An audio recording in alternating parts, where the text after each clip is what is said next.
Hey folks, it's ioEther, and we're back with some more World of Tanks. As you can see, this is Danish Bacon.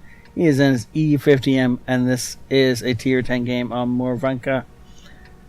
This is obviously the tier 10 German medium tank. It's not a heavy, though it's kind of big enough to almost be heavy. It is quite weighty, and it's got some decent armor to it, but it's not a heavy tank. Ooh, wait, how many is that? Is what, 6 stripes on the barrel? Does that mean third mark, or does that mean second mark? I don't know. With the German tanks, I have a hard time figuring out how many marks of excellence they have, because of the fact that 3 is 1 for the first mark.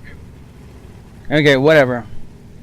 Also note he's running large repair kit, large first aid kit, and chocolate. So that is going to impact how well he does in this game. Nice first shot, and of course, before we get started, as always, if you do want to support the channel, the best ways you can do so is by helping us grow. So tell your clanmates, tell your friends, post on Facebook if you want to. Just, I'm hoping to get to 400 by the end of the summer, which is fast approaching.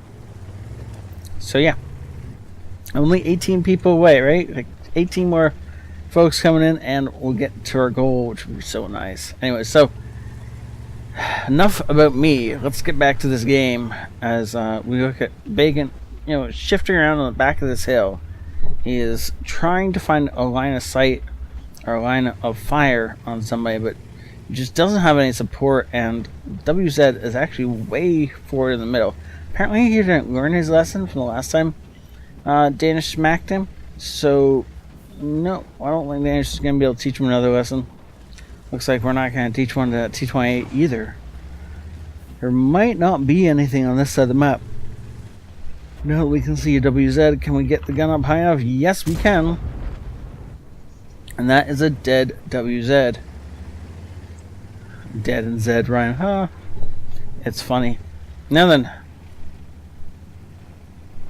he's pushing in here, but he's got to be really careful, because if it turns out there's anything over in this direction, and it can easily light him. However, the upside is that he can get pot shots on these guys on the hill.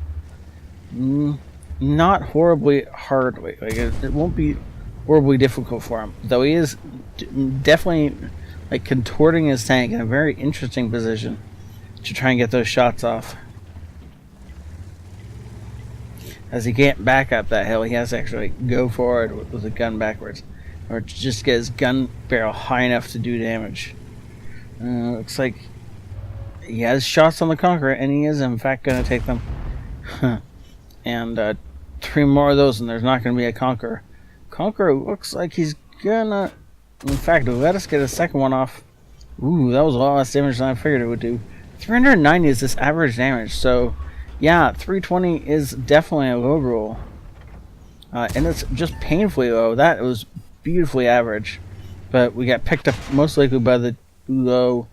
The TV feed is currently raining shells into us. Though the T-54 definitely could have been the one to spot us. Now that I remember how close he is. Sorry. We're trying to get this done in the morning. Okay, so he wants shots on the Conqueror because, well, he likes finishing off targets, as do we all, right? We want to kill the ones we started killing, but it's just not going to happen. It looks like he's not going to get a shot on the T-54. Unless T-54 does something stupid. Which it looks like, nope. He doesn't in fact get lit up, though. I'm going to assume the T-54 poked his head up high enough to light us. And Danish is more or less just out in the open now. There's a low behind us who manages to only track us. Don't think Danish saw him until just before he got himself shot. But because of the fact that he only blew his tracks off and didn't actually do damage, Danish could really just turn around and go in on that guy, and there's not much he could do about it. It looks like instead he'd rather snipe as T-34 and KV4 way over here. And so that's in fact what he's going to do. T28 though throws himself in front of the bullets and just says, "Shoot me!" And so we do, because when the enemy team tells you to shoot them, we would all shoot them. These guys are just not paying him any attention as he continues to just put shot after shot into them. And now he should be able to finish off that Conqueror. And, oh, does he have a T-34 to finish off right afterwards? Maybe. But he does. Nope, he almost had a low. IS-3 is up there on that ridgeline. He wants to take out the IS-3. He's not going to be able to, but T-28 again is just giving him beautiful shots, and so he's going to, again, just going to continue knocking this guy down. Now, T-28 has fired, and there's nothing stopping him from dying. KV-4 again, just we were lit for a part of this time, but nobody's paying us any attention as we low roll the KV-4, and he's just pumping out the damage. This is the kind of game that everyone wants to be in. One where you can just continually pull the trigger every time the gun's loaded and hit something doing damage, sometimes getting kills, sometimes not. But it doesn't really matter. Look at that. He does in fact have Eagle Eye on this crew, so you can see exactly what's wrong with every tank after. Once he does in fact aim in on them.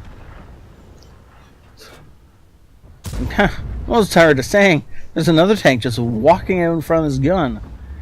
I don't know if they don't expect to get shot, or they think they have to just push across that gap, or what's going on. But we're up to 5,000 damage, and other than I'll picking on us from time to time, no one has seriously challenged Danish's authority in this region. And that's a dead E5, because again they just refuse to oh look, the ioEther. No, the ioEther is not worried about us. And I mean, they've got to know we're here. We got lit in this same location like 4 times. Oh, I thought he was going to kill the ioEther right there. He didn't. It looks like he's going to fire one more. The ioEther has moved. Maybe hit him with that second shell, but obviously the third shell missed. There, finally, artillery has taken care of was an enemy. At the same time, we discover where the enemy artillery is. Like, there's only 4 of them left, and they're all right about here. He's just gonna come over this ridgeline. He's looking to ridgeline for the TVP, I think, but TVP is not here. So instead, he's gonna put a pot shot into the artillery. He's wanting to finish the artillery off, but the ioEther's a more priority target. Finishes that off, and then he's looking to finish off what, the TVP. Centurion's out in the open. He sets him on fire and he burns to death. And now he definitely wants the TVP because of the fact that, oh, we're not supposed to die. Come on, Banish Dakin. So close to that Radley Walters medal, but unfortunately not quite close enough. Wow.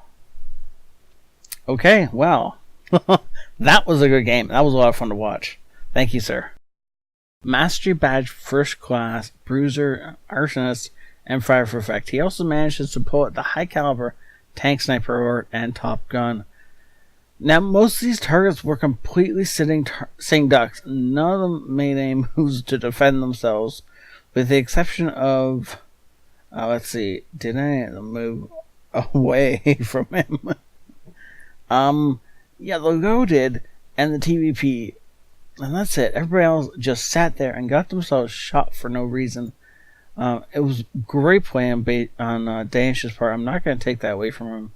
He did really, really well. But the other team had so many opportunities to realize where they were getting shot from, and they just decided not to capitalize on any of them, which is the reason why they lost this game. But not only that, but anytime one person does this much damage, it is just, wait, how does an OHO do 0 damage? Well done to Bacon, by the way, but how does an OHO do 0 damage? I mean, you should be equipping the derp, right? All he has to do is point and click at somebody. Do not move. No, he fired 6 shots. He apparently was loading AP or something. And 4 of them missed, and 1 of them bounced. Or 2 of them bounced. Whereas with Bacon, it's like a complete other story. 24 fire, 22, everything that hit went through. And I don't think he used a low premium. You can tell by how much it cost him to run that thing. And of course, the fact that he managed to make money off of running premium consumables as well as a tier 10 game. That was a great game. Thank you so much, Bacon, for sending it in.